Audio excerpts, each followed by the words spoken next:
Alors, nous allons, Bezrat Hashem, commencer et parler aujourd'hui d'un sujet. Ça fait très longtemps que je voulais en parler avec vous. C'est le sujet qui concerne le pleur. Le pleur, je pense que c'est un sujet qui peut concerner toute période de notre vie. Il y a des périodes dans lesquelles l'homme a naturellement envie de pleurer. Et le pleur, il n'a pas été, je pense, suffisamment traité par, d'une part, les psychologues, d'autre part, même par les rabbinim quand ils donnent des cours. On a tendance à ne pas trop parler de ce sujet. Et je voulais en parler depuis longtemps et je pense que l'occasion la meilleure pour en parler, c'est justement le jour de Tisha B'Av, qui est le jour du pleur.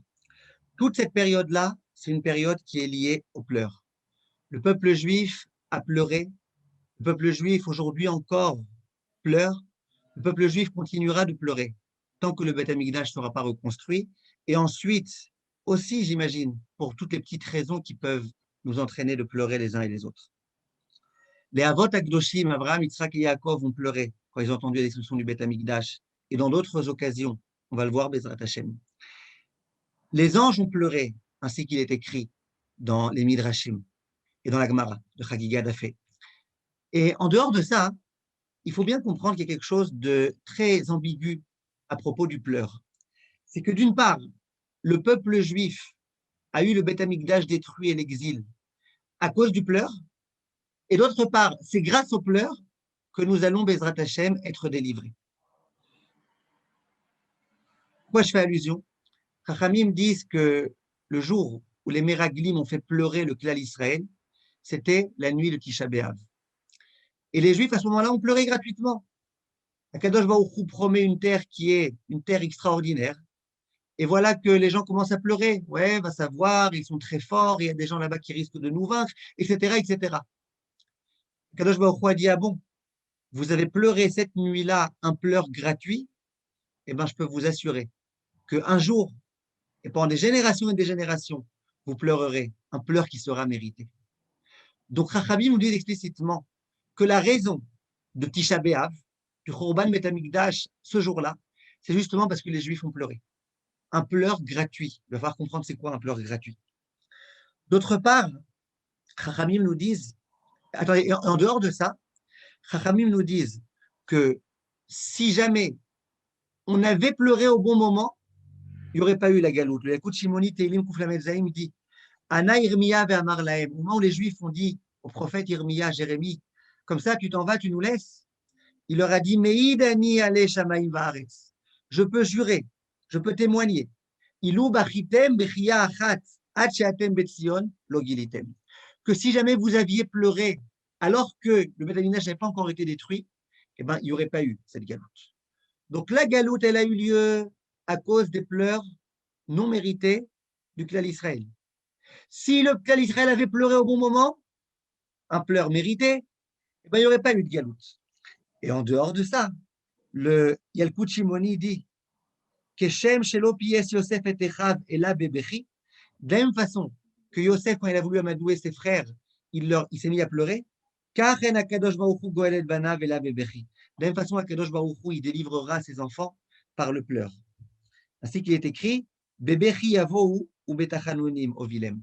C'est par le pleur, Bezrat Hashem, que je les délivrerai.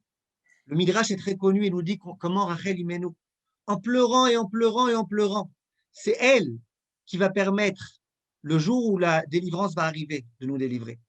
Ça veut bien dire que le pleur, d'une part, on voit qu'il est dramatique, il est dangereux.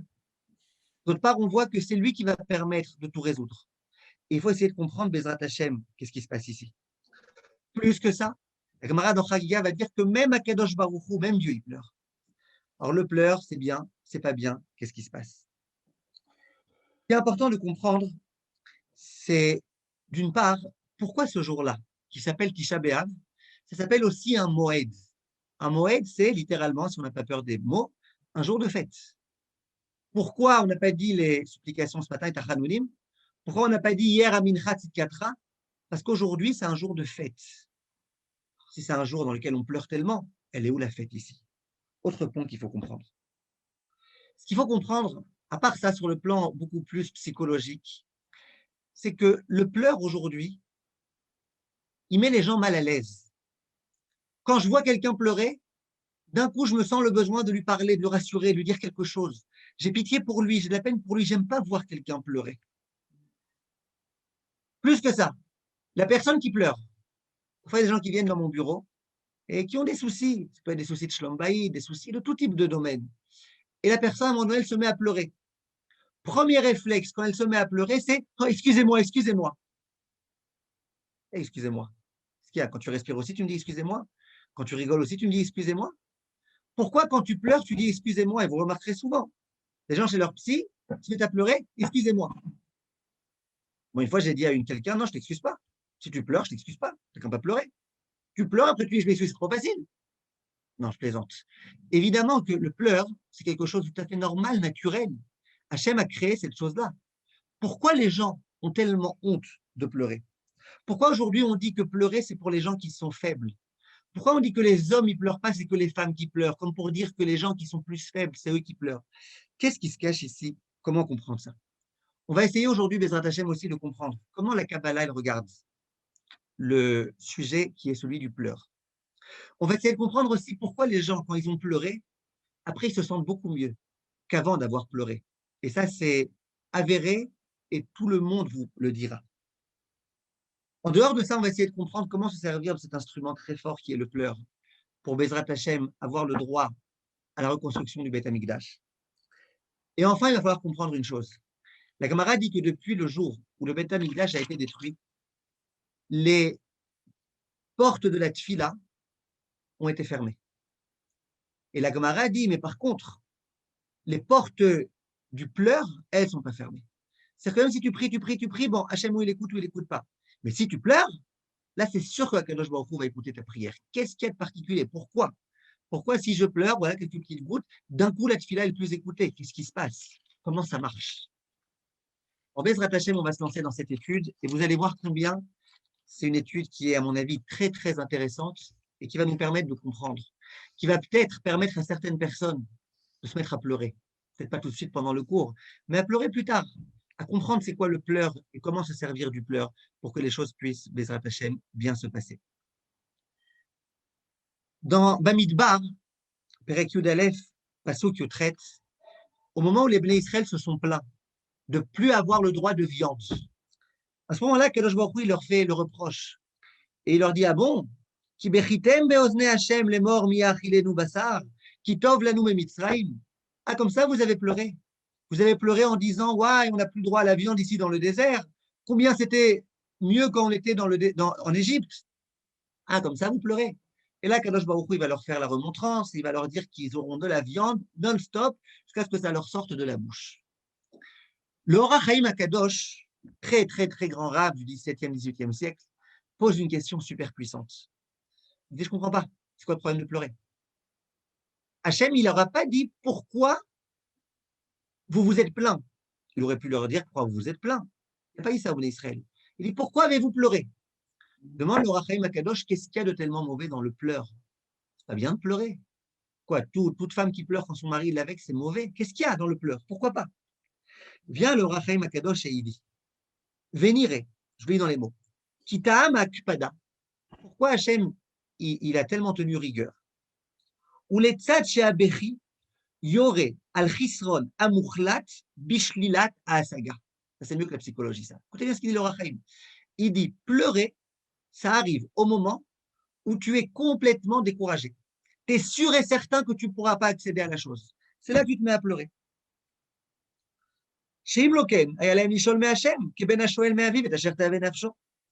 Il dit pourquoi les Bnei Israël, ils n'ont pas dit à Hachem tranquillement, en priant, gentiment, Hachem, on aimerait avoir de la viande. Pourquoi tu pleures? Ou Mimash et Barou, le fait qu'ils aient pleuré, il y aurait qui a d'avar mouchlat islam. Ça montre que pour eux, c'était sûr et certain à 100%, qui aiment l'Hachem, Koach, Chazve Shalom, la tête Shailatam. Que même Hachem, il ne peut pas leur donner ce qu'il veut. Donc le Or HaChaim HaKadosh, il explique. Il dit quand est-ce qu'on pleure? Et ça, tous les Chachamim le font remarquer, le Gaon de Vilna, et l'Octave et la Kabbalah, et tout le monde. Vaïvku, le terme de l'ivkot, en hébreu, pleurer, ça vient du terme mevoucha. C'est quoi mevoucha? C'est quand quelqu'un est complètement perdu.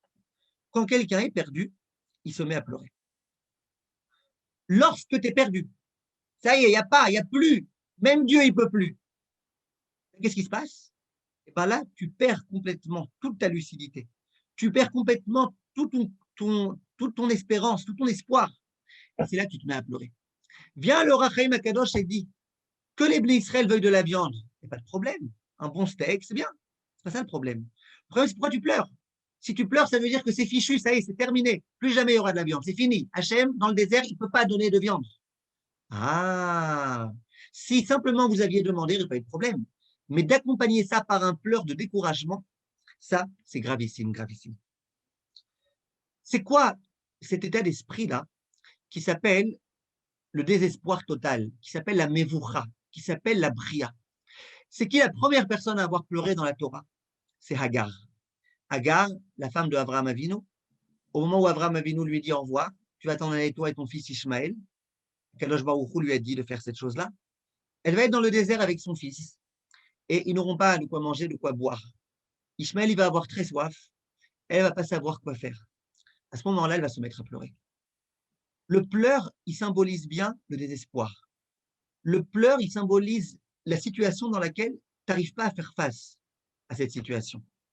Au passage, il y a des gens qui pleurent de joie aussi. Et c'est exactement le même phénomène. Quand on est un peu joyeux, on ne pleure pas. On pleure quand on est super joyeux, qu'on a du mal à contenir cette joie. Parfois, le khatan, la kala, ils se mettent à pleurer sous la choupa. 10 ans après, s'il pleure, je peux comprendre. Mais pourquoi sous la choupa, il pleure? Parce qu'il pense que tout va bien se passer. Bezrat Hashem, tout va bien se passer. Pourquoi il pleure?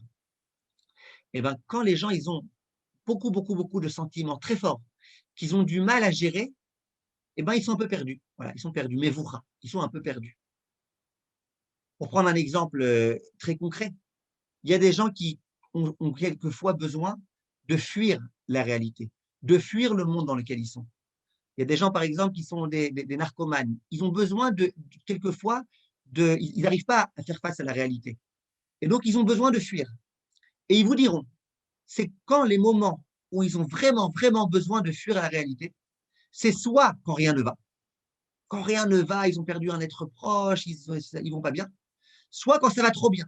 Quand ils se sentent trop en high, trop tout va bien, et ben c'est là qu'ils ont tellement de mal qu'ils vont aller se droguer un petit peu. Ça veut dire qu'il y a cette dimension-là qui est celle du pleur qui provient d'une difficulté à réussir à faire face à la réalité telle qu'elle est, parce qu'on n'arrive pas. On n'arrive pas à faire face à quelque chose de trop fort qui vient en un instant. À propos d'Abraham Avinu, on dit comment il a procédé à la Kedat Yitzhak. Il est écrit à ce moment-là qu'il avait Libo Sameach, il était joyeux dans son cœur, Ve'enav zol godmaot. Et de ses yeux, il y avait des larmes qui coulaient. Il était partagé entre ces deux sentiments-là. Les larmes, elles coulent, et quand tu as du mal, et quand, dans tous les domaines. Donc on voit de là que c'est quoi le pleur? Le pleur, il vient signifier quelque chose. Lorsque la personne pense qu'il n'y a plus d'espoir, que c'est terminé, que c'est irrécupérable, c'est là que la personne, elle se met à pleurer. Mevoucha, retenez ce terme. Livkot, ça vient du terme Mevoucha. Et c'est ça qui a été reproché au clan d'Israël. Ah bon, tu pleures? Quoi, tu crois que Hachem, il va te faire rentrer dans le désert, que les géants, ils sont plus forts que Hachem? Ah bon? Tu es tellement persuadé que Hachem, il ne pourra rien faire contre ces géants que tu pleures? Ça, c'est ce qui a été reproché. Et c'est ça qui a valu, entre autres, la destruction du Beth Amikdash. Dans le même ordre d'idée. Ah, tu penses vraiment que c'est fini? Tu n'auras plus de viande? Quoi, Hachem ne peut pas vous donner de la viande dans le désert? Tu penses vraiment que ce n'est pas possible? Et là, à nouveau, ils se sont mis à pleurer et ça leur a été reproché. Ce qui est intéressant, c'est que de Akadosh Baruch Hu, on le dit, ce qu'Azim, ils vont le dire beaucoup dans les prières de Yom Kippour, on dit de Hachem que Hachem, il est mitratse bitmaot. Hachem, il aime les pleurs. Hachem, il aime lorsque la personne pleure. Et en quelque sorte, Akadosh Baruch Hu ne peut pas rester insensible face aux pleurs du clan d'Israël. Alors, il faut pleurer, il ne faut pas pleurer. Qu'est-ce qui se passe ici? À mon avis, il y a un grand, grand, grand yesod, très, très grand yesod, qu'il faut qu'il nous accompagne. Et je prie à Kadosh Baruch Hu très fort d'avoir le mérite de pouvoir bien transmettre ce yesod que je pense est très, très fort. Il y a dans la vie deux situations dans lesquelles on est perdu. Ce qu'on appelle en hébreu le yéhouch. Yéhouch, c'est quelqu'un qui est désespéré. Il y a le yéhouch dans lequel je suis désespéré et c'est fini. Je sombre maintenant dans la dépression, il n'y a plus rien, plus personne ne pourra m'aider, je suis fichu. J'ai tout essayé, j'ai tout tenté, j'ai vu que ça ne marchait pas et ça ne marchera pas. Il y a une deuxième situation. C'est la situation dans laquelle j'aurais été désespéré, n'était-ce le fait que Akadosh Baruch Hu, qui est tellement, tellement grand, qui m'aime tellement, tellement, se trouve à mes côtés. C'est aussi une forme de désespoir, parce que moi, j'ai essayé tout ce que j'ai pu, j'ai mis toutes les stratégies en œuvre, j'ai fait tout ce que je pouvais, et j'ai fait tout machin, et ça n'a pas marché. Je suis désespéré. Mais là, je me rappelle que c'est vrai que je suis censé être désespéré. Était-ce le fait que Kadosh Baruch Hu est là et que lui, il va pouvoir m'aider. Lorsque l'homme pleure parce qu'il dit ça y est, je peux plus, moi je peux plus, j'ai fait tout ce que j'ai pu, tout ce qui était dans mes moyens d'accomplir, je l'ai fait, je peux plus. Si maintenant, à ce moment-là, il dit je peux plus, mais toi, Kadosh Baruch Hu, tu peux. Et je t'en supplie, Kadosh Baruch Hu, aide-moi parce que toi tu peux, il n'y a que toi qui peux. Là, à ce moment-là, eh ben, ce pleur-là, c'est un pleur qui est mérité.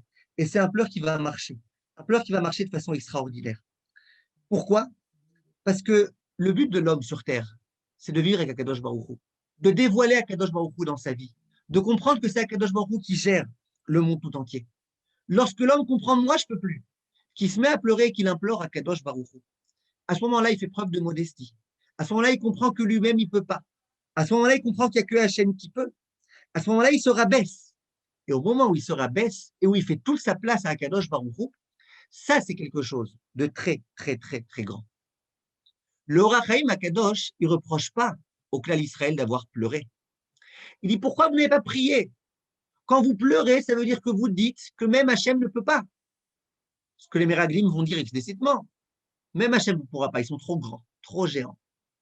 Lorsque les Bnei Israël pleurent, parce qu'ils comprennent que la seule solution qui reste, c'est Hachem, mais qu'ils y croient cette solution, là, c'est un pleur qui est fantastique, un pleur qui est extraordinaire. J'arrive tout de suite à une notion de Kabbalah. Le Ben Ishraï et les kabbalistes disent la chose suivante, que lorsque dans le monde, il y a la rigueur, la dimension de rigueur, l'attribut de rigueur de la Kadosh Baruch Hu, il y a une chose qui peut un petit peu calmer cette rigueur. C'est quoi? C'est les pleurs. Les pleurs, pour reprendre le terme kabbalistique, c'est mematek les dinim. Ça adoucit un petit peu la rigueur.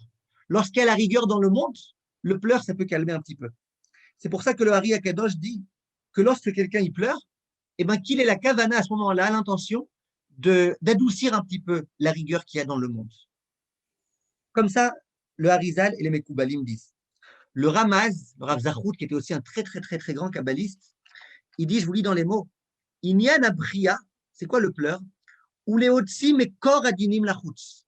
C'est de sortir les dinim, ça veut dire la rigueur qui était à l'intérieur, contenue à l'intérieur, de l'extérioriser, de la sortir à l'extérieur.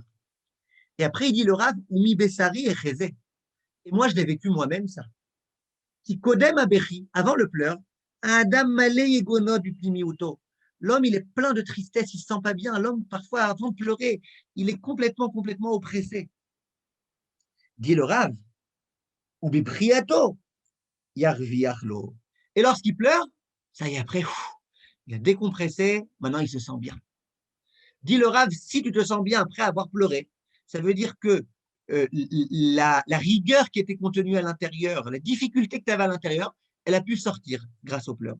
Et le Harizal, il le dit, et le Ben Ishraï aussi, il dit de façon explicite, quand tu pleures, ça peut, dans les mondes entiers, adoucir un petit peu l'attribut de rigueur d'Akadosh Baruch Hu. Ça, c'est la notion de pleurs. Maintenant, on peut comprendre pourquoi. A priori, pourquoi?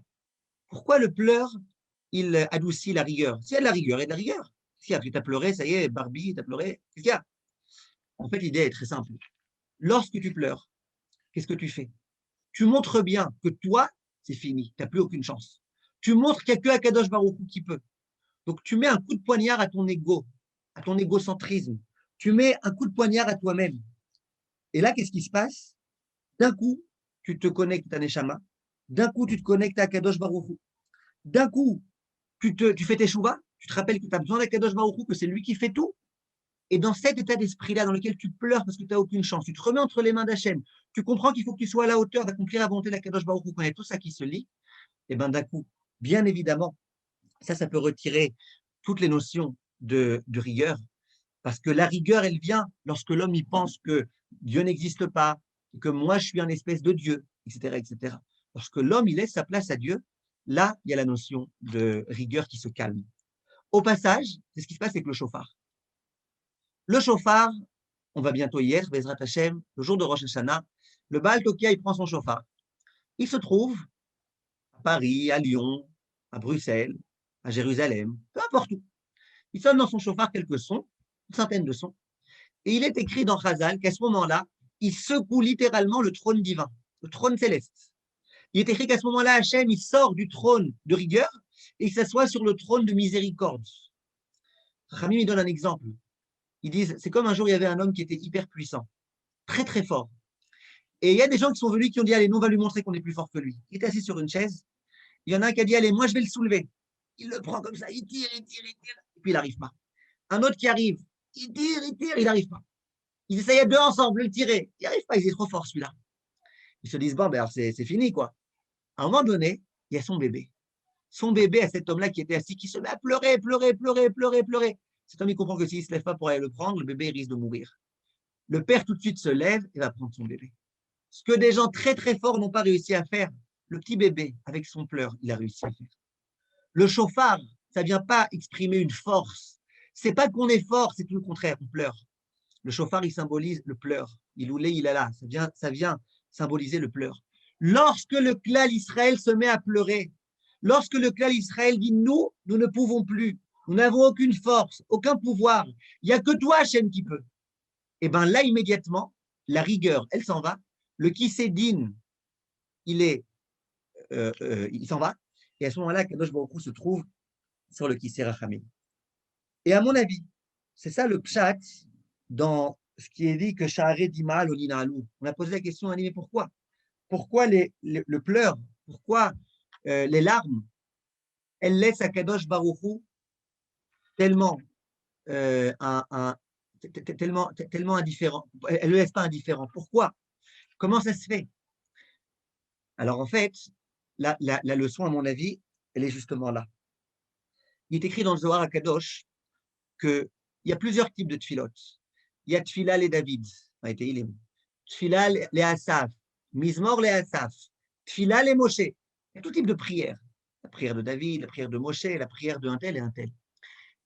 Et il est écrit dans le Midrash, dans le Zohar, excusez-moi, qu'il y a un autre type de tfila. C'est tfila les Ani. Vous verrez dans les Mizmorim, il y a tfila les Ani qui a atof. La prière du pauvre.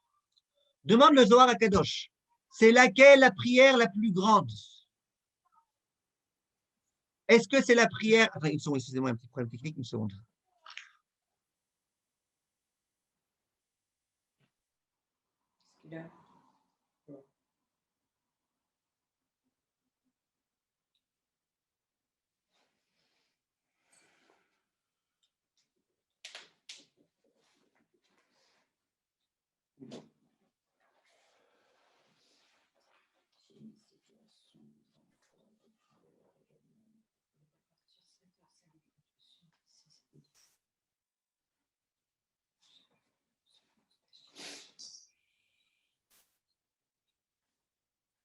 La fille de Simon peut partir tout de suite.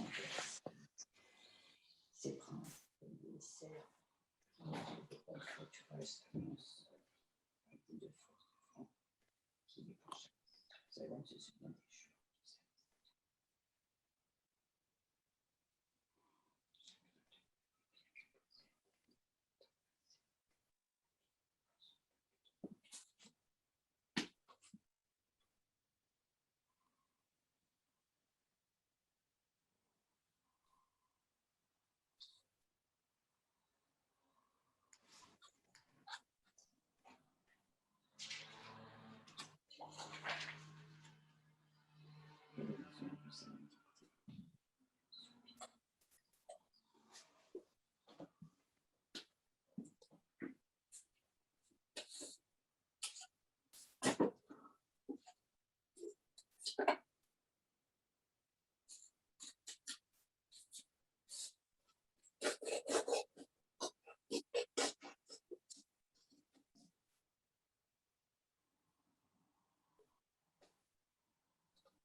Excusez-moi, il y a un problème technique.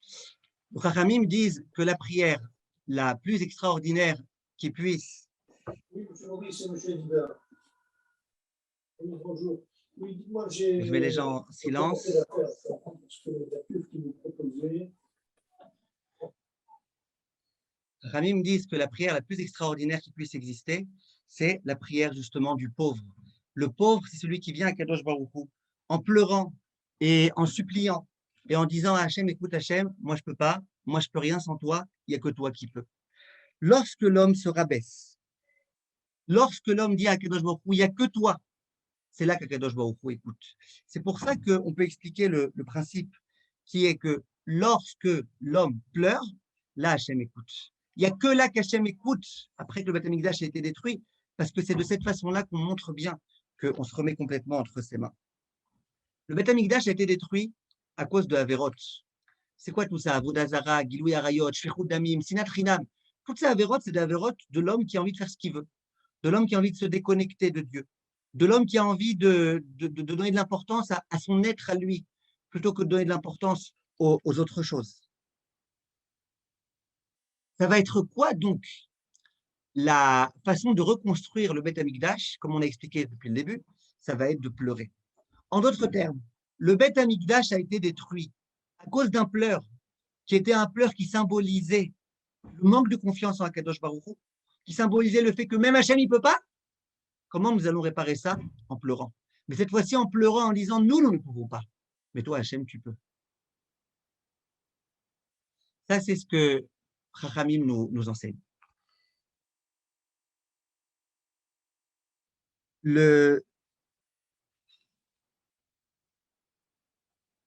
On va comprendre maintenant, Bezrat Hachem, autre chose. On sait que le pleur, comme on disait tout à l'heure, ça calme. Quand quelqu'un a pleuré, ensuite, il est beaucoup, beaucoup plus calme. Le Midrash Lekartov le dit, Vaïvakesh Lifkot, au moment où Yosef s'est révélé à ses frères, il a voulu pleurer avant de se révéler à eux. Et il dit, le Midrash, Melamed Sheapriya Mechaba Gachale Alev. Ça vient nous enseigner que le pleur, ça peut éteindre littéralement le feu qu'il y a dans notre cœur, les braises qu'il y a dans notre cœur. Donc tu vois que le Midrash il dit que le pleur, ça éteint les braises. Parfois, tu as des braises à l'intérieur, ça brûle, tu es énervé contre ton frère, pourquoi tu m'as fait ça, pourquoi tu m'as fait ça, tu lui en veux énormément, etc. etc. Et d'un coup, ça se calme. Comment ça se calme? Avec le pleur. Le Midrash Shofar Tov, lui aussi, il dit quelque chose qui va un petit peu dans le même sens. Le Midrash Shofar Tov, il dit Aïtali dimati, Mikan atalamet shabechia masbaat et adam. Le pleur, littéralement, ça, c'est masbi à l'homme, ça rassasie l'homme. Veno mevakesh le'echol, au point qu'il n'a même plus envie de manger. Vechen elkana mar lechana, Elkana il s'adressait à sa femme Chana qui n'avait pas d'enfant, il lui a dit Lama lotochli, pourquoi tu ne manges pas? Mikan shabria masbaat. Ça veut dire que quoi? Que le pleur, ben ça rassasie. Parfois, quand quelqu'un il pleure, il est rassasié. Avant, il était en manque de plein de choses. Il ne savait pas ce qui se passait dans son cœur, il était perdu. Il s'est mis à pleurer et d'un coup, tout va bien. Pourquoi d'un coup, tout va bien? Pourquoi le pleur, il a cette capacité-là? Eh bien, l'idée, à mon avis, elle est très, très, très, très simple et très, très, très, très claire. À part l'idée qu'on a dit tout à l'heure, que quand tu pleures, il y a toute la rigueur qui est intérieure qui s'en va. Mais il y a plus que ça. Lorsque l'homme pleure, parce qu'il comprend bien, moi, je ne peux pas, je n'ai aucune chance tout seul, je n'ai aucune chance. À ce moment-là, qu'est-ce qui se passe? Il comprend que lui, il n'a aucune chance, mais Hachem, il va pouvoir l'aider. Le jour où l'homme accepte de lâcher prise, un peu comme ils aiment bien dire aujourd'hui, de lâcher prise et de dire, moi, je ne peux pas, d'accord, voilà, j'accepte, j'admets, je ne peux pas. Mais lui, Hachem, il peut. À ce moment-là, qu'est-ce qui se passe? À ce moment-là, d'un coup, on se calme. D'un coup, on se sent mieux. Yosef Hatzadik, au moment où il comprend, il n'y a rien, moi je peux pas, moi je suis rien, moi je suis un nul, mais Hachem, lui, il peut tout, et c'est Hachem qui a tout fait, c'est Hachem qui fera toujours. D'un coup, il n'y a plus de haine contre ses frères, d'un coup, il n'y a plus de rancune, d'un coup, il n'y a plus rien du tout. Lorsque l'homme pleure, qu'il accepte de lâcher prise et de mettre entre les mains d'Akadosh Baruch Hu la chose, ça marche. Mais en plus que ça, même ceux qui ne croient pas en Dieu et qui pleurent, ils se sentent toujours, d'un coup, ils se sentent mieux. Pourquoi ils se sentent mieux? C'est très simple. Le simple fait de lâcher prise, ça fait qu'on se sent mieux. Mais quand en dehors de lâcher prise, tu remets entre les mains d'Hachem et que tu sais qu'il y a une solution et que la solution, elle viendra le moment voulu et que Kadosh Baruch Hu, il est là pour la solution. Et là, d'un coup, l'homme, il peut être complètement rassuré et il peut très bien se sentir. Et c'est, à mon avis, la réponse à la question qu'on n'a pas encore posée, mais qu'on va poser tout de suite. Pourquoi, lorsque l'homme pleure, il pleure avec les yeux? Pourquoi? Cette question, je l'ai vue une fois dans le livre du Rav Levitan, un très grand Rav de l'époque du Chafetz Chaim. Il pose la question, il dit, je ne comprends pas. Si tu as mal à l'oreille, tu devrais pleurer de l'oreille. Si tu as mal aux yeux, tu devrais pleurer des yeux. Si tu as mal à la bouche, tu devrais pleurer de la bouche, du nez, du nez. Pourquoi, quand tu as mal, peu importe où, tu pleures des yeux? C'est comme cet enfant qui rentre à la maison et qui dit ouais, j'ai mal au nez, je suis tombé sur le nez. Alors les parents, ils ont dit tu as dû avoir mal sur le cou. Il dit mais non, j'ai pas mal sur le cou, j'ai mal sur le nez, je t'ai dit. D'accord? Les gens, parfois, ils pleurent avec les yeux alors qu'ils ont mal ailleurs. Toujours. Pourquoi? Mais peut-être que la réponse qu'on peut donner, c'est justement celle-ci. La réponse, elle consiste à dire que lorsque tu pleures parce que tu penses que tout est perdu. Tout est irrémédiable. Ça veut dire que quoi? Que tu n'as pas été capable de voir les choses de façon intelligente, avec la suffisamment grande perspicacité qui devrait être la tienne. Si tu avais su voir bien les choses, voir que Hachem est là, que toi, tu n'es plus là, mais Hachem est là, eh bien, tu ne pleurerais pas. Quand je veux dire tu ne pleurerais pas, ça veut dire tu pleurerais, mais tu ne prendrais pas trop à cœur. Souvent, quand on pleure, c'est qu'on oublie que Kadosh Baruch Hu est là. Et si on est capable de pleurer en priant Hachem et en comprenant que sans Hachem, il n'y a rien, avec Hachem, il y a tout, là, ça peut être extraordinaire. Au jour d'aujourd'hui, on a l'habitude de dire que les gens qui pleurent, c'est les gens qui sont faibles. Les gens forts, eux, ils ne pleurent pas. Vous voyez des gens qui, quand ils veulent pleurer, ils vont dans un petit coin. Ils vont se cacher pour pleurer. Ils sortent leur mouchoir et ils vont pleurer en se cachant. Et les gens faibles, eux, ils sont là pour pleurer. Donc, quand il n'y a rien qui leur arrive, ils pleurent. La Torah, elle n'est pas du tout d'accord avec ça. Mais pas du tout. Le Radbaz, l'un des très grands poskim du XVe siècle, Chelek Gimel Simantav Kufnune, il écrit celui qui a perdu son fils, Velo Ridalav Dima, et qui n'a pas pleuré, qui n'a pas eu une larme qui a coulé de ses yeux, Midaraï, c'est une mauvaise qualité, c'est un défaut. Chez Moré Al-Koshi Alev, ça montre que son cœur, il est dur. Vero Atrunat Nafsho, son âme aussi, elle va pas bien. Devadaï Raoui Benachon, Leori Dima Al-Krovim, parce que c'est évident que c'est une bonne chose de pleurer lorsqu'on a des proches qui nous ont quittés. L'olechina mamrou, gimel lebechi. Et c'est pas pour rien que la Torah, elle a dit que quand quelqu'un est mort, eh ben, il faut pleurer pendant 3 jours. C'est pas pour rien, c'est parce que l'homme qui est normalement constitué, il est censé pleurer. Le Yesod Veshoresh Avoda, l'un des très grands Chachamim, il dit que lorsque l'homme, le jour de Rosh Hashanah et Kippour, il pleure pas, s'il pleure pas le jour de Rosh Hashanah et Kippour, c'est visiblement qu'il a un problème. Il ne parle pas des femmes, il parle des hommes aussi. Et il dit que lorsque l'homme vit son Rosh Hashanah et Kippour comme il se doit, il est censé pleurer. Pleurer. Donc ça veut dire que ce n'est pas que pour les femmes, pleurer. Pleurer, c'est aussi pour les hommes. À propos de Léa, on dit les yeux de Léa étaient rakot. Ils étaient un peu abîmés comme ça. Pourquoi? Maou rakot, il dit le Midrash, rakot mibria. Elle passait son temps à pleurer. Et pourquoi elle passait son temps à pleurer? Elle savait qu'elle allait censée être se marier avec Esav. Toute sa vie, elle pleurait. Hachem, je t'en supplie. Tout, mais pas ça. Tout, mais pas ça. Hachem, je t'en supplie. Et elle pleurait. Est-ce que pleurer, c'est être faible? Non. Pleurer, c'est pas du tout être faible. Pourquoi, nous, dans notre esprit, pleurer, c'est quelque chose qui est considéré comme étant faible? Pour plusieurs raisons. Première raison, c'est que malheureusement, on éduque nos enfants à ne pas pleurer. Et là, j'en profite pour vous le dire. Dès que nos enfants pleurent, soit on les traite de pleurnicheurs, soit on les traite de pleureurs, soit on leur dit allez, arrête de pleurer, soit tout le temps, arrête de pleurer. L'enfant, il a l'impression que les adultes, ils n'ont pas le droit de pleurer, et qu'il n'y a que les bébés qui pleurent, et que toi, tu n'es déjà plus un bébé puisque tu as 2 ans, donc arrête de pleurer. Et sans arrêt, arrête de pleurer. Rovat Alvavot, lui dit que le pleur, c'est extra. Il dit à Kadosh Baruch Hu, l'un des chassadim qu'il a fait, c'est qu'il a donné à l'homme la possibilité, à l'enfant, au bébé, la possibilité de pleurer. Il dit que c'est bon pour sa santé, il explique là-bas. Comment, physiologiquement, c'est bon pour la santé. En tout état de cause, Les enfants, on leur dit ne pleurez pas, c'est pas bien, ne pleurez pas, c'est pas bien.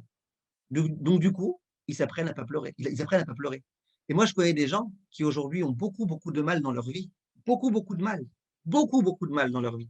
Et ils disent, quand j'étais enfant, j'avais pas le droit de pleurer.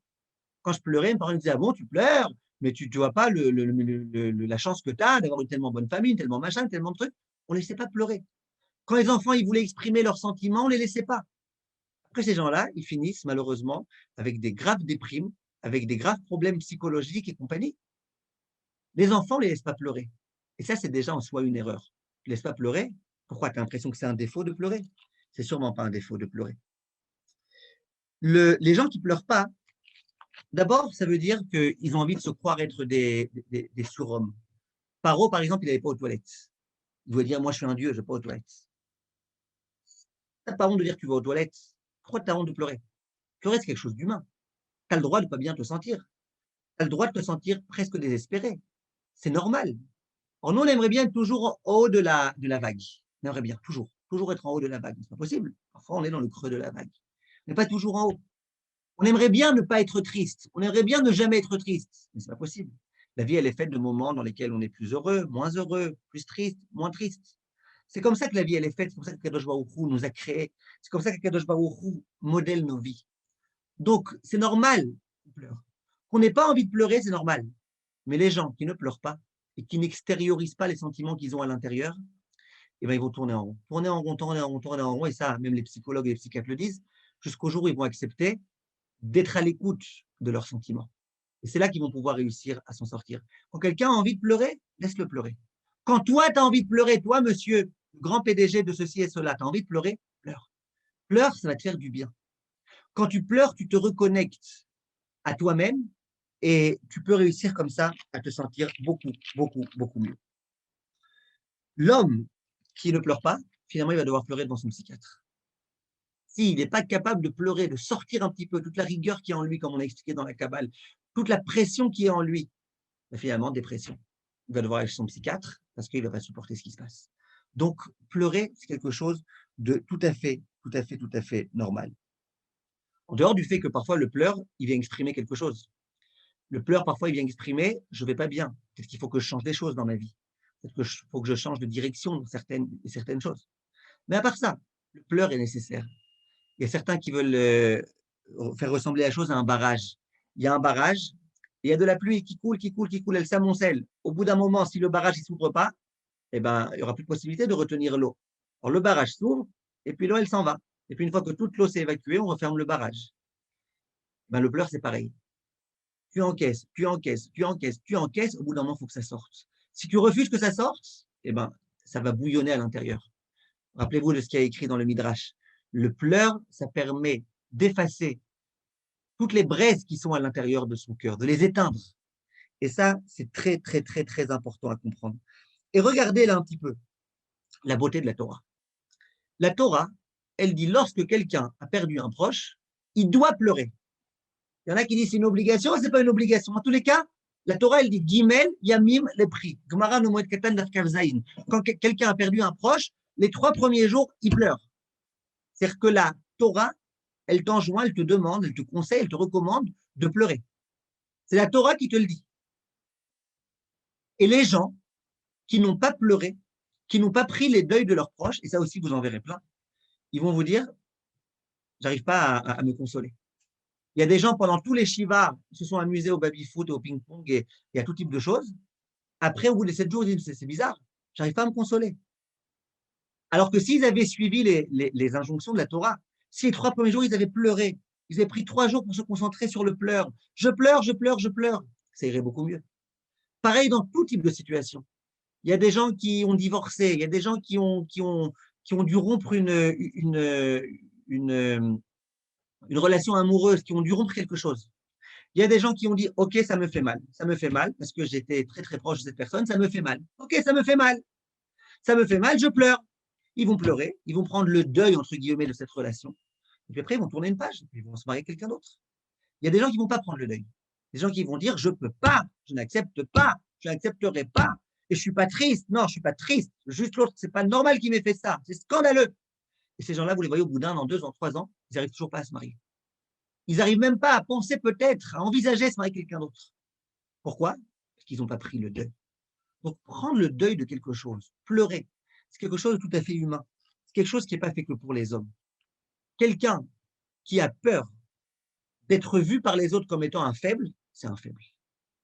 Quelqu'un qui ne pleure pas parce qu'il a peur que si on le voit pleurer, on va penser que c'est un nul, c'est que c'est un faible. Parce que s'il était fort, il n'aurait pas peur de paraître tel qu'il est. Et ça, Chachamim le disent maintes reprises. Et au passage, il y a des scientifiques qui ont fait des études. Plusieurs études ont été faites. Je ne rentre pas dans tous les détails d'études, parce que ce n'est pas le plus important.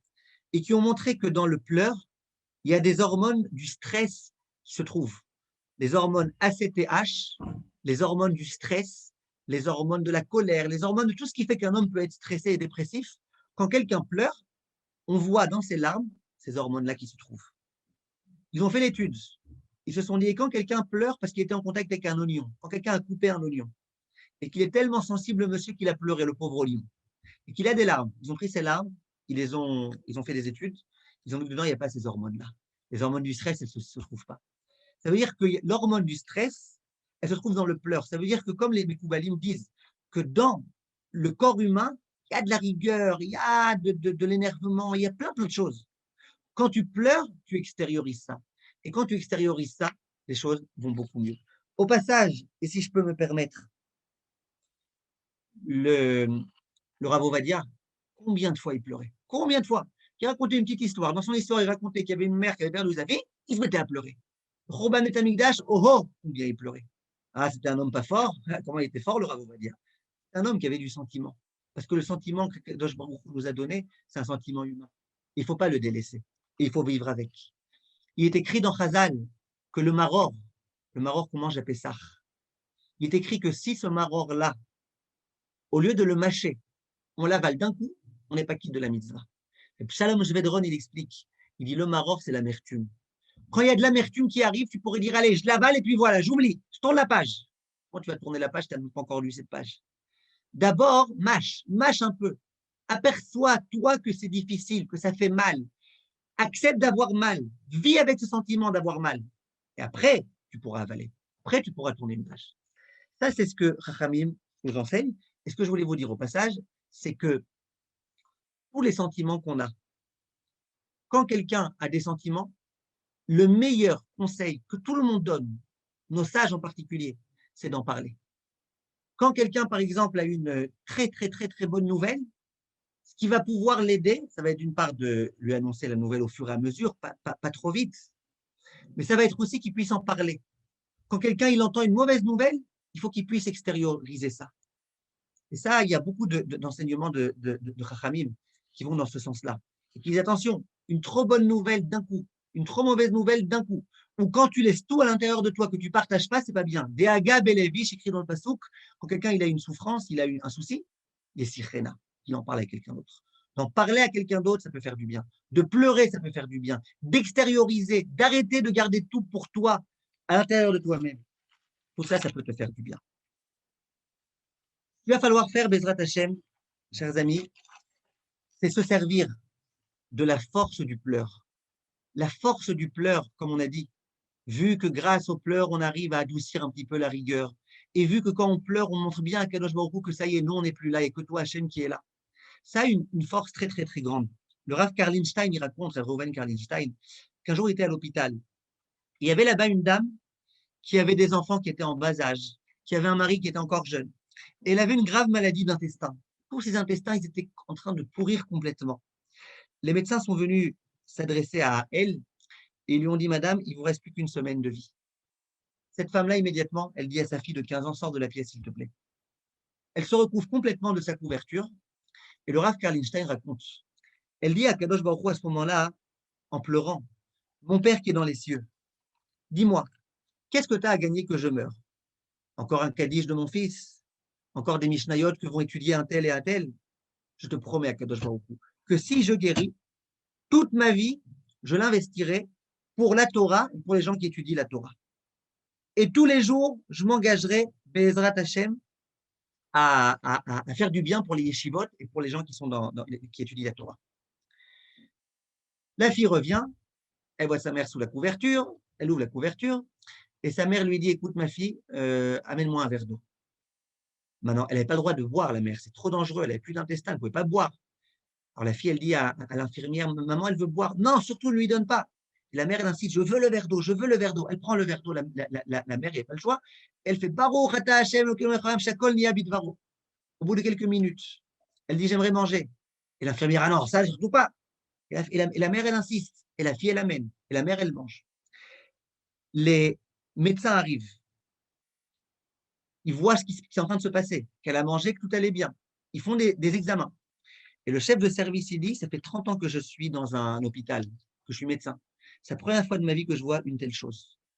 Cette femme-là, dès qu'elle est sortie de l'hôpital, peut-être une semaine après toute cette histoire-là, elle a été dans une yeshiva. Elle a dit, regardez, j'aimerais être cuisinière dans votre yeshiva pour pouvoir aider les bahou yeshiva à faire des bons plats, etc. Ils lui ont dit, mais c'est extraordinaire ça. Justement, hier, le cuisinier disait que comme maintenant il y a de plus en plus d'élèves dans cette yeshiva, il ne peut plus tout seul, il a besoin d'aide. Et vous venez maintenant. Chazak. Et cette femme-là, ça fait déjà des années qu'elle travaille dans les cuisines, même pendant les vacances, où il n'y a pas de yeshiva. Elle va à la yeshiva de Mir. Là-bas, ils font à manger pour les gens qui sont en vacances et qui veulent étudier bien, qui sont en vacances. Et elle continue à donner à manger. Regardez la force du pleur. Le Ravaï Béchitz, le Yarod Vache, un grand rabbin du XVIIe siècle, il écrit « Qu'est-ce qui nous reste dans notre galoute, maintenant qu'on n'a plus de Beth Amikdash? Qu'est-ce qui nous reste ?» Il dit Rak nishar lanu koach hatfila. Il ne nous reste plus que la force de la tfila, de la prière.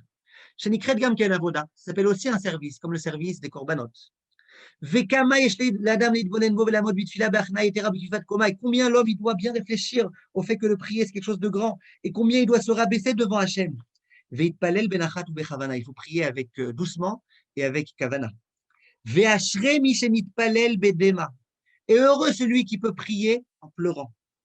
Ou belev nishbar venitke, en ayant le cœur brisé littéralement. Kilo yashuv rekam, parce qu'une telle tfila, elle sera forcément entendue, exaucée. Ve'alma niftar bagola, dans cet exil, sur quoi on peut se reposer? Ou maya agen ba'adenu, qui est-ce qui va nous sauver? Chaque jour, n'allumez plus la radio, ça devient fou, chaque pays du monde, des choses impossibles, impensables. Qui est-ce qui va nous sauver? Imlo, bitfila ou bakasha, mitirot, lev. Si ce n'est de prier du fond du cœur. Le Zohar HaKadosh dit, Amar Rabbi Yitzhak, pour Cana d'Israël, l'Otalia et la Bébéri. La délivrance du peuple juif dépend du pleur. Le Zohar HaKadosh au Parashat Vaïchi dit, Vezeu shel amadnu. Kol adam amorid maod lifna HaKadosh Baruch Hu. Tout homme qui pleure devant HaKadosh Baruch Hu. Afalpi shekvar nigzar alav haonesh. Même s'il y a une punition qui a déjà été édictée contre lui, il crée ouet gzardin, et ben on pourra lui déchirer son gzardin, son décret. Velo yuchal haonesh lishlot alav, et la punition ne pourra pas avoir le dessus. Mais aïn la nouzé miléa, non c'est ça de Léa. Léa, elle devait se marier avec Esav, ainsi que ça avait été prévu, ainsi que la Gemara l'annonce. Elle a pleuré, finalement, elle s'est mariée avec Yaakov. Le Shla Kadosh, il y a une fila. Il dit, on sait que toutes les portes sont fermées en dehors des portes du pleur. Et il dit, il dit, c'est pour ça que la tfila doit être faite avec pleurs. Après, il dit, et même si l'homme, il n'est pas capable de pleurer, il n'arrive pas. Il est sec à l'intérieur, il est sec. Il n'arrive pas. Il dit au moins qu'il prenne la voix de celui qui pleure. Et il dit, c'est ça que David Amelech a dit. David Amelech, c'était le Boridouche. David Amelech, il dit, Kishama Hashem kol bichri. Hashem a entendu la voix de mon pleur. Alors il dit, Satémet, pourquoi Hashem n'a pas, pourquoi le Shlach Kadosh, excusez-moi, pourquoi le roi David n'a pas dit, Hashem a entendu mon pleur? Pourquoi il a entendu la voix de mon pleur? Il dit, David, si tu n'arrives pas à pleurer, au moins prends la voix de celui qui pleure. Prends la voix, fais semblant que tu pleures. Et ça, en soi, ça peut être quelque chose de très, très, très grand et de très, très, très important. Les ségoulottes du jour, parce qu'il y en a. Ramim disent que ce jour-là, Akadosh Baruch Hu lui aussi, il pleure. La Gemara dans Chagiga d'Afé, j'avais prévu de parler un peu plus longuement de cette Gemara, mais je vois qu'on entend pas mal de choses à dire, donc on va peut-être, une autre fois, on en parlera. La Gemara, elle dit que même Akadosh Baruch Hu, il pleure. Le jour du Korban Bet Hamikdash. Viennent Chachamim et disent qu'il y a des ségoulottes très, très, très, très fortes liées aux pleurs et liées aux pleurs de ce jour-là.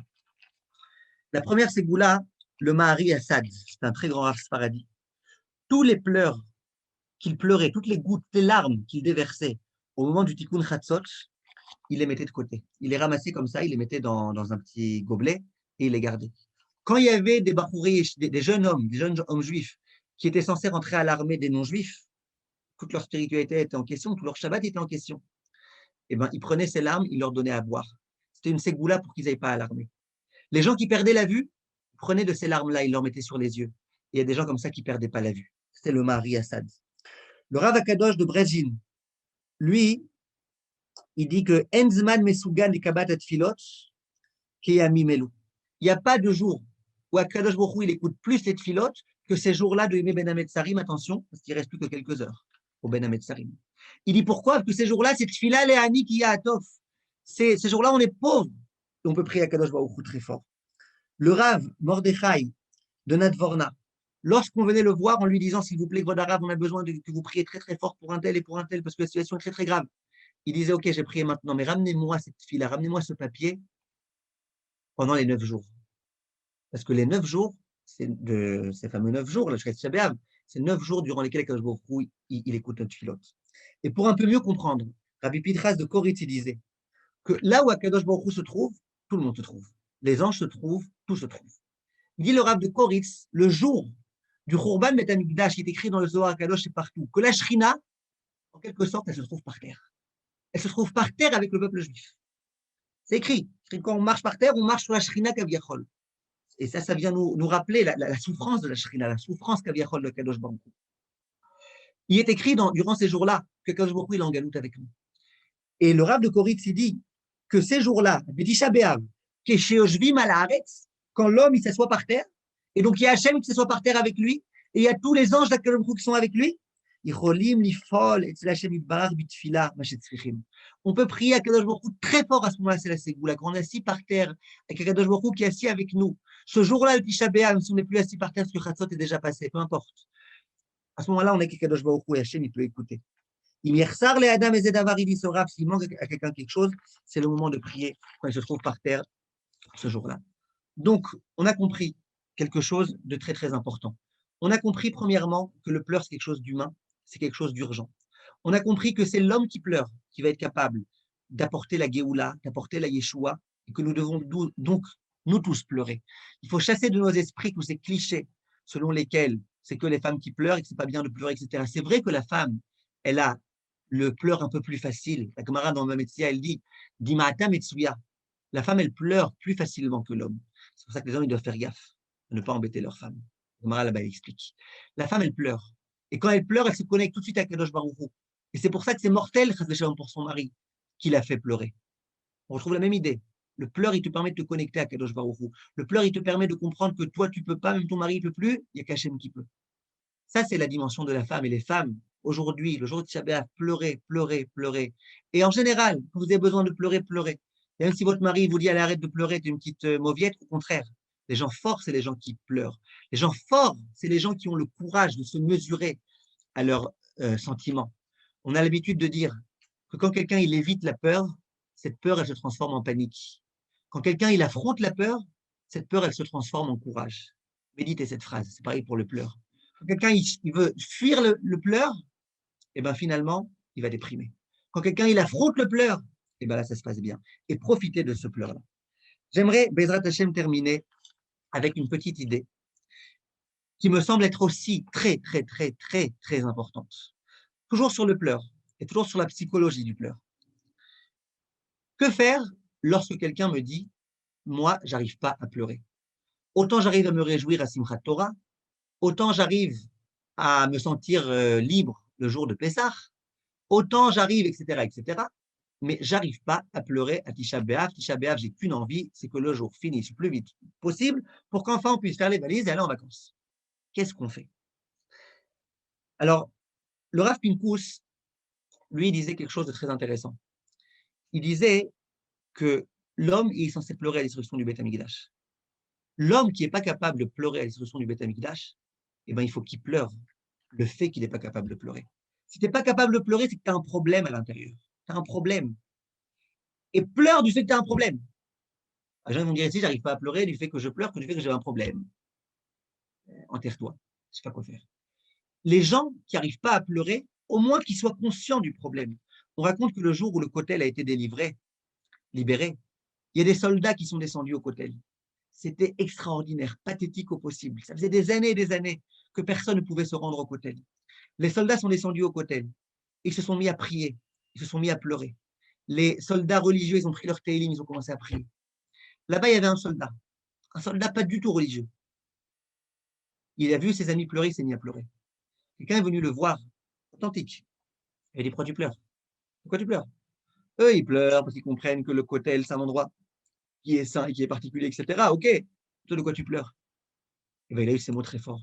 Il a dit, je pleure du fait que j'arrive pas à pleurer. Je sens qu'il y a quelque chose de fort ici, puisque je vois mes amis pleurer. Et moi, je vois que pour moi, c'est complètement, cet endroit-là, le Kotel ou autre chose, c'est complètement, ça change rien. Alors moi, je pleure de ne pas pouvoir pleurer. Je sens que j'ai un problème, que si j'arrive pas à pleurer comme mes amis, c'est que j'ai un problème. Et ben, c'est ce que le Rav Pinkus nous dit. Pour vous imaginer un petit peu la chose, il y a une histoire qui s'est produite à Beth Shemesh, le Rav Biderman, il ramène ça. Il y avait une fille de 16 ans qui a perdu sa mère. Elle avait encore des petits frères et des petites sœurs. Et son mari, lui aussi, il a perdu sa femme. La fille, un jour, elle va voir son père, le veuf, elle se met à pleurer. Son père, il lui dit, pourquoi tu pleures? Elle dit, ben, je vais te dire pourquoi je pleure. Je pleure pour mes petits frères et mes petites sœurs. Il dit, pourquoi? Il dit, regarde, moi, Baruch Hashem, j'ai eu le mérite de vivre avec maman jusqu'à l'âge de 16 ans. J'ai compris ce à quoi j'avais le droit. J'ai compris c'est quoi une maman. J'ai le droit de l'entendre me dire je t'aime. J'ai le droit de l'entendre me dire plein de choses. J'ai compris c'est quoi une maman. Mais regarde, mes frères et sœurs qui ont 5, 6 ans, eux, ils peuvent même pas comprendre c'est quoi maman. Ils savent même pas c'est quoi maman. À peine ils ont compris un petit peu, 4 ans, 5 ans, ils n'ont pas encore tellement su. C'est de ça que je pleure. Moi encore, je sais ce que je manque maintenant. Je sais ce que je perds, je sais ce que je rate. Mais eux, ils savent même pas ce qu'ils ratent. Le père, quand il s'est mis à pleurer.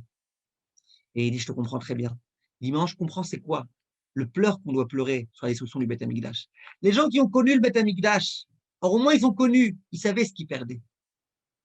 Mais nous, on n'a même pas connu. On nous dit, c'est extra, c'est grandiose, c'est géant. On ne sait même pas c'est quoi. Ça, c'est quelque chose de très important. Alors, si on veut juste comprendre, tout d'abord, pourquoi s'endeuiller du Beth Amikdash alors qu'on ne sait pas c'est quoi. Juste qu'on essaie de s'imaginer en 2 mots, je ne vais pas m'allonger trop sur cette partie-là, c'est quoi exactement la raison pour laquelle on pleure du Beth Amikdash? Il est écrit que lorsque le Beth Amikdash était là, les Juifs, ils avaient un lien direct avec Akadosh Baruch Hu. On ne peut pas comprendre c'est quoi direct aujourd'hui, bien qu'on a plein d'applications où tout est direct, mais un lien direct avec Akadosh Baruch Hu, on ne sait pas très bien c'est quoi. On avait un lien direct avec Akadosh Baruch Hu. On pouvait comprendre ce qu'Akadosh Baruch Hu voulait de nous. On avait des prophètes. On savait exactement ce qu'Hachem attendait de nous. C'est pas comme aujourd'hui où sans arrêt on réfléchit, Hachem il attend ça de moi, il attend ça de moi, à quoi, comment. Tout était clair. C'était un mérite colossal de pouvoir avoir Akadosh Baruch Hu présent avec nous au quotidien. Et bien ça, c'était le mérite qu'on avait à l'époque du Beth Amikdash. Quand un homme avait fauté, et donc c'était déjà un écran qui l'écartait d'Akadosh Baruch Hu, il amenait un sacrifice et il se rapprochait d'Akadosh Baruch Hu. L'homme, il ressentait, c'était quoi Akadosh Baruch Hu? Pour vous donner un exemple, il y a un Tosfot dans ma Sechet Baba Batra Daf Kaf Alef. Il est écrit que Chachamim m'ont enseigné que les Talmudé Torah, à l'époque, ils devaient se trouver à Yerushalayim. Pourquoi? Ki mitzion tetze Torah. Parce que, écrit dans le Passouk, c'est de Tzion, de Yerushalayim, qu'il y a la Torah qui va sortir, qui va se diffuser. Les autres disent pourquoi?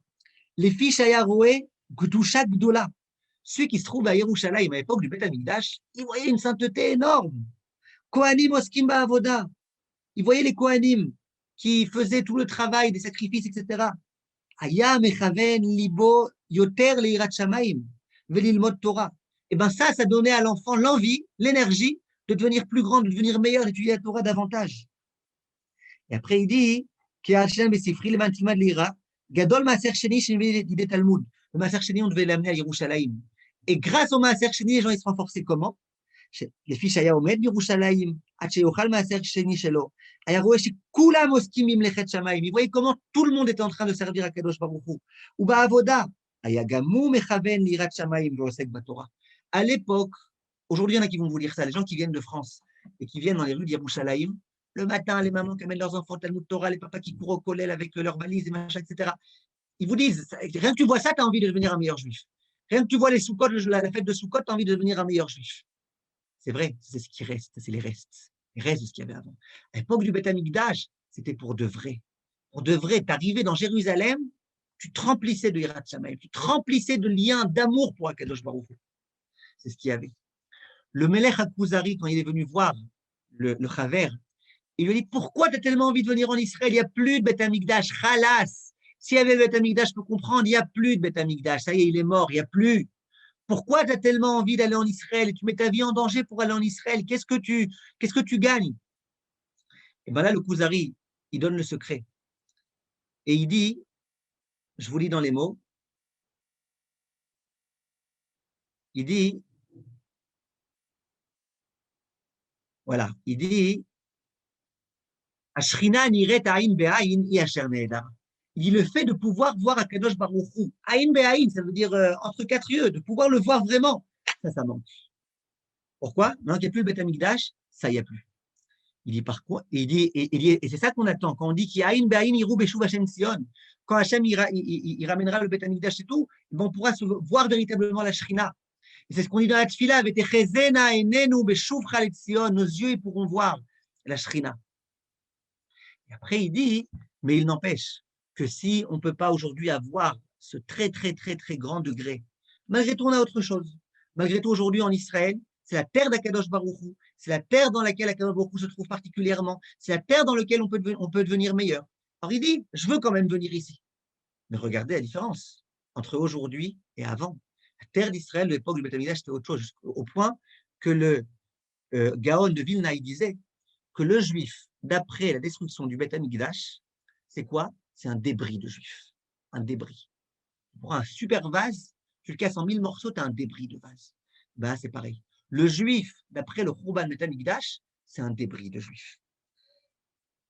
J'aimerais maintenant vous parler d'un aspect psychologique du pleur, et qui est un aspect aussi thoraïque, qui est extrêmement intéressant, extrêmement intéressant. À propos de Abraham, lorsqu'il a pleuré sa femme, il est écrit Lispod le Sarah Velifkota. Il a pleuré Sarah. Et il est écrit Velifkota, il l'a pleuré. C'est bizarre ce terme, on aurait dû dire il a pleuré. Pourquoi il l'a pleuré à elle? Quel rapport il l'a pleuré à elle? Il l'a pleuré. Il a pleuré parce qu'elle est décédée. C'est pourquoi il a pleuré à elle. Il y a un grand commentateur qui figure sur le Mikrosh Blog qui s'appelle le Avi Aezer. Et lui, il dit quelque chose de très, très, très, très fort. Il dit Umana Hamoud Ivre Arkevaldi. Il y avait un sage visiblement qui s'appelait Arkevaldi. Combien c'est beau ce qu'il dit? Sheba l'irmoz dvekut aboche immi sheabechi al odotav.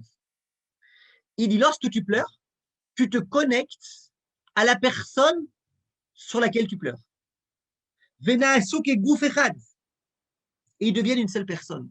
Quand Abraham il pleure sa femme, ça veut dire quoi qu'il pleure sa femme? Ça veut dire quoi l'ifkota qu'il la pleure à elle? C'est-à-dire qu'en pleurant sa femme, il devient collé à elle, il devient connecté à elle. À nouveau, quand on perd quelqu'un de proche, le grand sentiment, le plus grand sentiment qu'on a, c'est quoi? Dommage. Dommage, on a perdu une personne tellement grande, tellement proche, et maintenant on ne pourra plus. On a ce sentiment-là, on a perdu, on n'a pas assez profité de cette personne-là. Quand tu pleures cette personne-là, tu te connectes à elle, d'une certaine façon. D'une certaine façon, tu restes connecté à elle, elle ne t'a pas quitté, elle reste avec toi, elle reste présente dans ton esprit. Et c'est aussi pour ça que lorsqu'on pleure, après on se sent mieux. Tu pleures, donc tu restes connecté à cette personne, tu peux un petit peu passer à ton train-train. Tu es connecté à cette personne-là. Ça, c'est l'une des explications qui est donnée. Quand tu pleures, tu te connectes à la personne sur laquelle tu pleures. Et au passage, il y a des psychologues et des psychanalystes qui disent qu'en pleurant, quelquefois, pleurant vraiment, tu peux réparer des traumatismes que tu as et que tu traînes depuis ton enfance. Parce que pareil, quand tu pleures sur quelqu'un, tu te connectes à lui. Quand tu pleures sur quelque chose, quand tu pleures sur ton sort, tu te connectes à ta neshama, tu te connectes à toi-même. Quand tu te connectes à toi-même, tu peux résoudre plein de problèmes. Lorsque le jour du Beth Amikdash détruit, nous venons pleurer le Khurban Beth Amikdash. À quoi on se connecte? Au Beth Amikdash. Or, si on ne sait pas c'est quoi le Beth Amikdash, on va avoir du mal. Mais si on essaye de comprendre c'est quoi le Beth Amikdash et qu'on se connecte au Beth Amikdash, la façon de se connecter, ça va être de pleurer. C'est en pleurant qu'on se connecte au Beth Amikdash.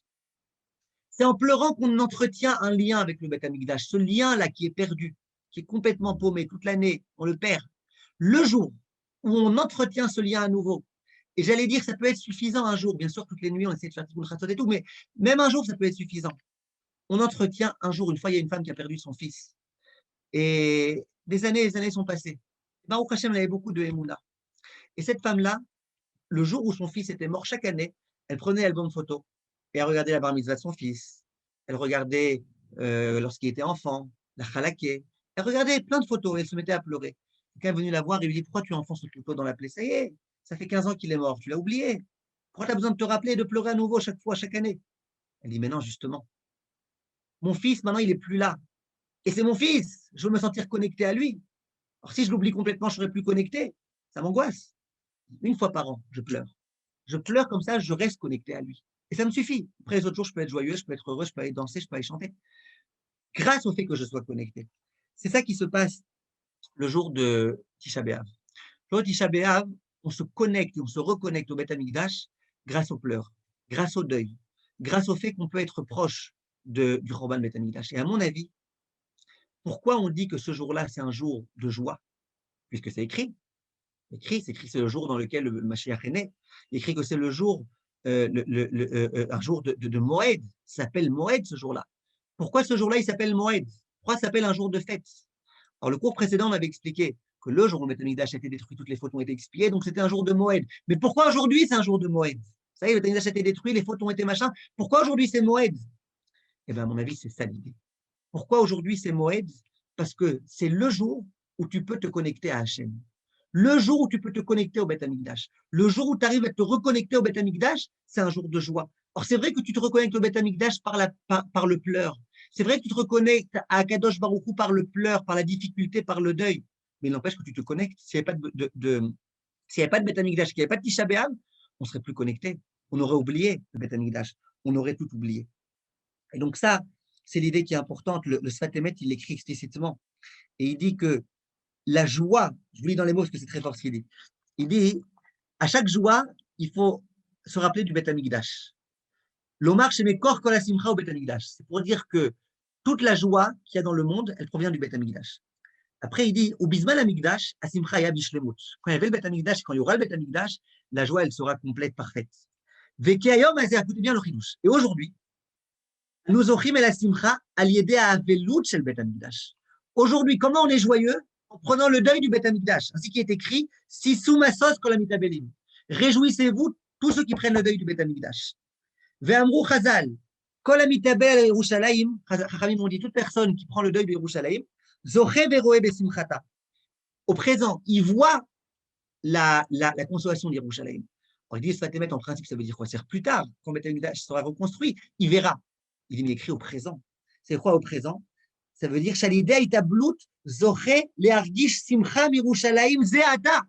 en prenant le deuil, on a le mérite maintenant de sentir Yerushalayim, de sentir le Beth Amikdash.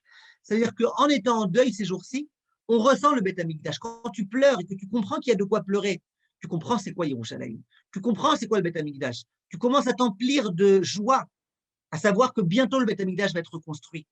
Si tu oublies le Beth Amikdash, tu oublies. Alors, tu vis dans ta médiocrité, dans ta vacuité, tu vis dans le néant, et puis voilà.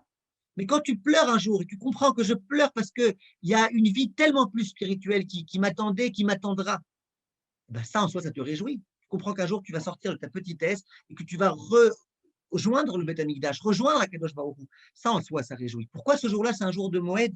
Parce que c'est le seul jour où on peut se connecter à Akadosh Baruch Hu.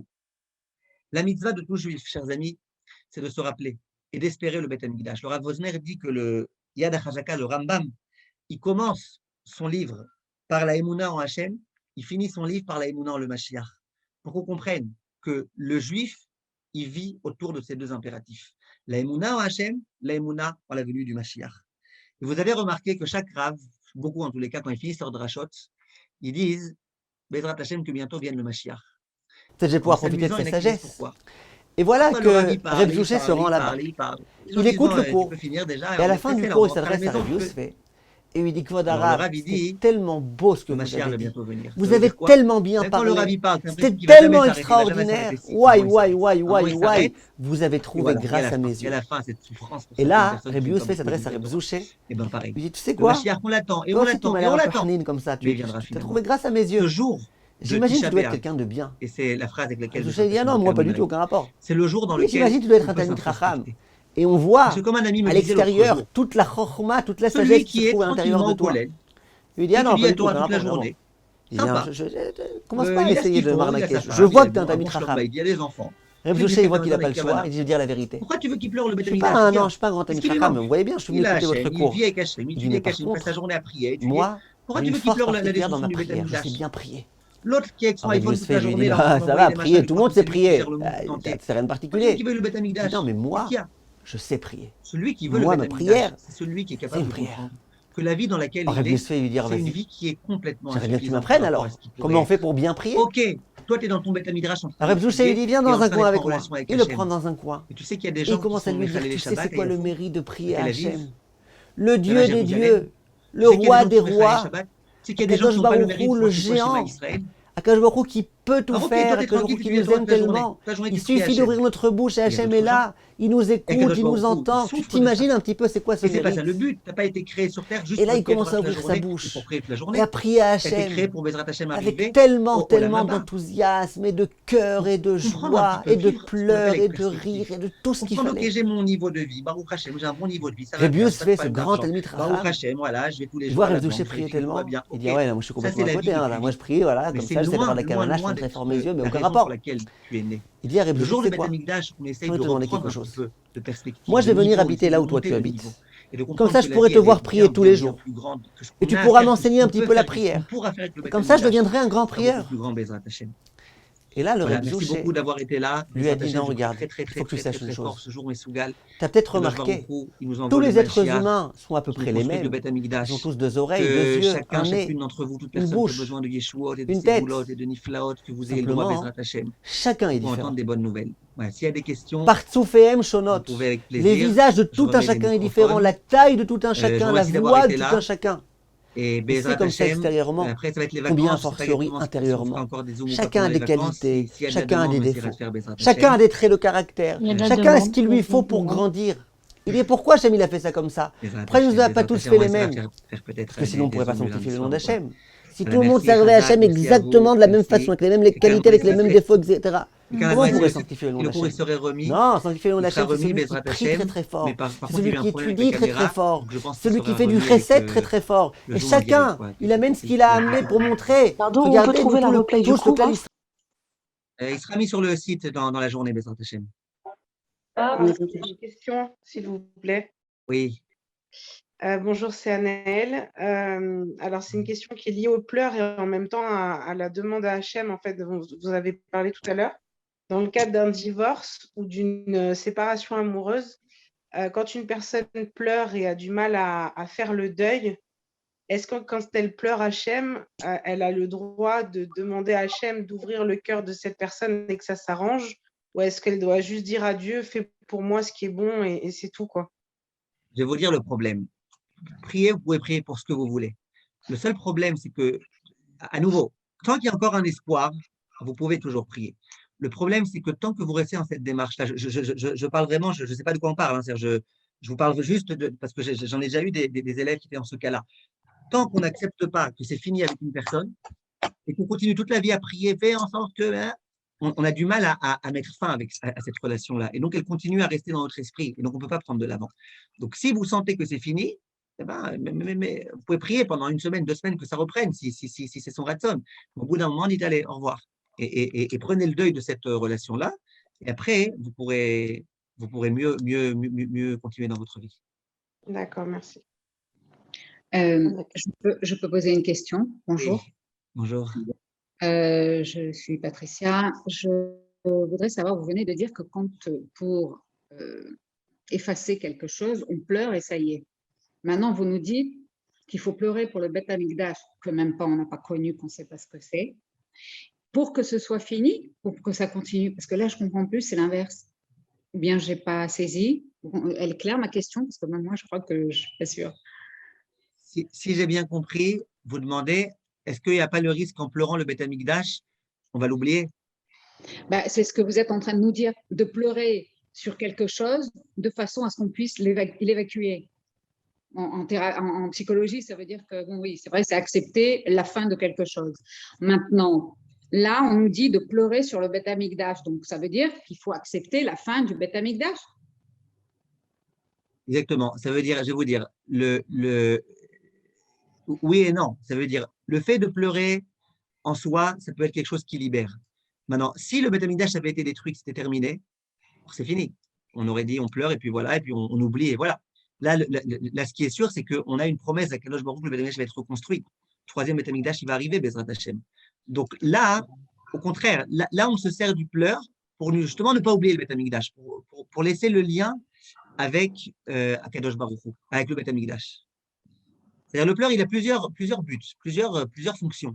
D'accord. L'une des fonctions, c'est d'accepter la situation. C'est sûr, il faut accepter la situation. Mais d'autre part, quand on pleure le Beth Amikdash, ce n'est pas qu'un pleur, c'est un pleur de deuil en se rappelant que le Beth Amikdash, un peu comme quand on pleure quelqu'un et qu'on sait qu'il y aura la résurrection des morts. On attend qu'il revienne.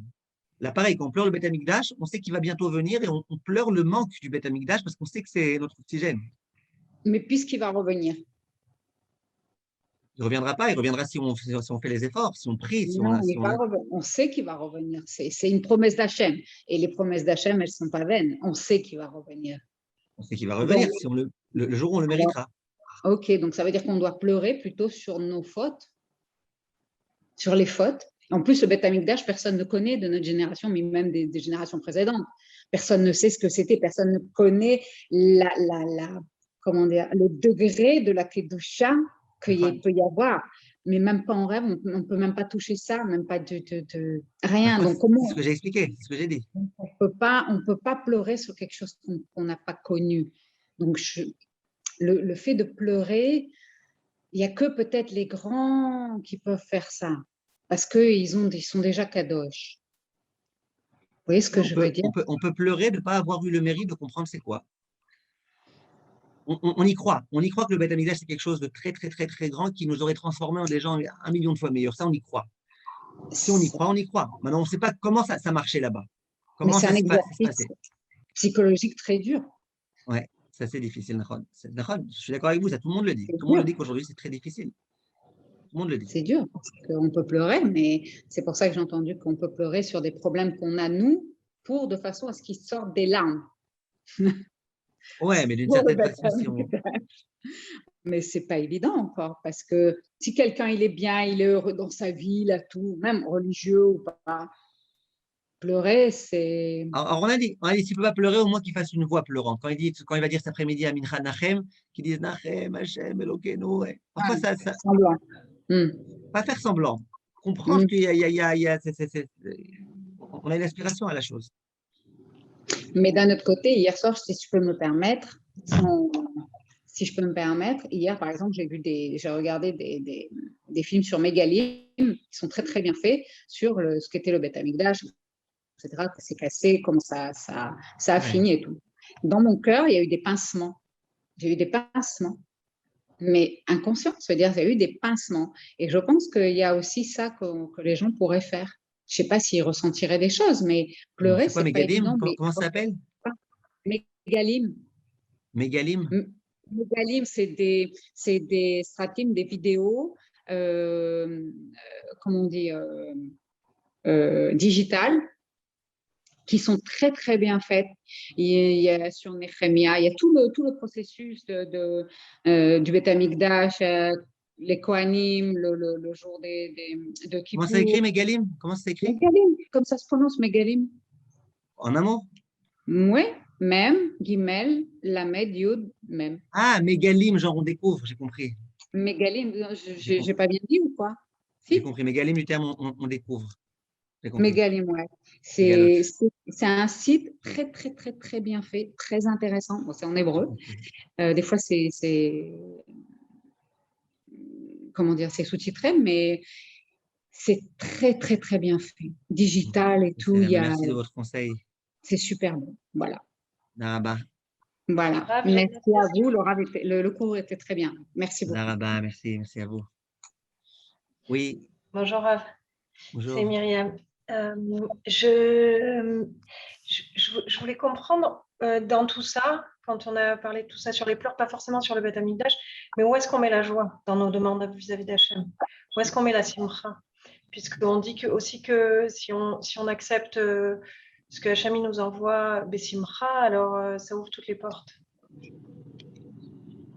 J'ai dit là, dans ce cours, j'ai dit que le deuil, il vient avec la joie. C'est justement, c'est ce que j'essaie d'expliquer aussi chaque année à Kippour. À Kippour, on pleure, mais à Kippour, on est hyper joyeux. C'est cet exercice-là psychologique est très difficile à faire, mais ça veut dire, quand quelqu'un il pleure, imaginez par exemple qu'il y avait une fourmi qui était morte. Vous n'auriez pas pleuré. D'accord? Maintenant, quand il y a un être très très proche qui pleure, qui meurt, on pleure. Mais au moment où on pleure, d'une certaine façon, on montre, on exprime que cette personne-là a été grande et importante et chère, etc. D'une certaine façon, ça nous remplit. De pleurer pour une personne grande, ça nous remplit parce que ça nous réjouit. On a eu le mérite de connaître une personne tellement grande. On a eu le mérite d'être avec une personne tellement importante, une personne qui nous a tellement apporté. Vous voyez, quand on pleure le Beth Amikdash, ça veut dire on comprend l'importance du Beth Amikdash. Et la joie, c'est de savoir que bientôt il va revenir, Bezrat Hashem. Et que voilà, ce n'est pas toute la vie qu'on restera dans cet état de déchéance là qui est le nôtre. Mais